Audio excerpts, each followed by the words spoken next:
Ces prières que je fais dans le noir, de Nine Gorman et Marie Aligno, lu par Maxime Baudouin. J'aime ma maison.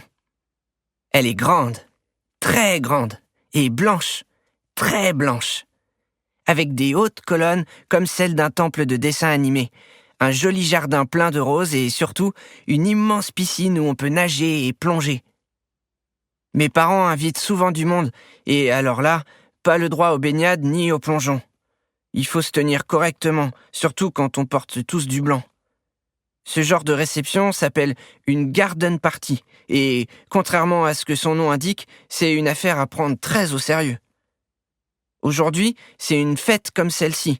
Madame Clarkson, la cuisinière de maman, a passé toute la matinée à préparer des dizaines de petits fours et les domestiques circulent entre les invités pour servir du thé dans de la belle porcelaine ou du champagne dans des flûtes scintillantes.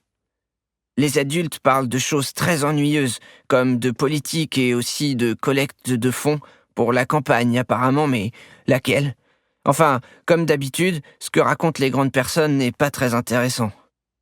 C'est pas grave, moi je me contente de slalomer entre eux et de leur sourire comme me l'a demandé maman. Je les reconnais malgré leurs vêtements identiques, tous en pantalon blanc ou en robe blanche avec un petit gilet jeté sur les épaules. J'attrape quelques noms au passage. Delaney, Landry, Doherty, Sullivan. James Sullivan. J'en ai beaucoup entendu parler à la maison avant de le voir en vrai aujourd'hui. C'est un monsieur très important qui travaille avec papa. C'est pour lui toutes les collectes de fonds. Pour sa campagne, parce que c'est un politicien. Quand il est arrivé dans sa belle voiture avec sa femme et sa fille, grand-mère m'a serré les doigts très fort en me disant que je devais me montrer exemplaire en leur présence. Alors, je souris de toutes mes dents à Monsieur Sullivan et je lui rends son salut de la main avant de m'éloigner en direction du buffet. Mon ventre gargouille. Se montrer exemplaire, ça creuse. Lorsque j'aperçois grand-mère près de la grande table, je me mets à courir vers elle, mais je trébuche contre le pied de la pergola et je m'écroule sur le sol.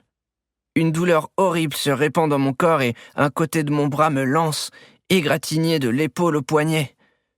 Je vois les regards des adultes braqués sur moi et tout à coup je sens la brûlure de la honte en plus de celle des écorchures.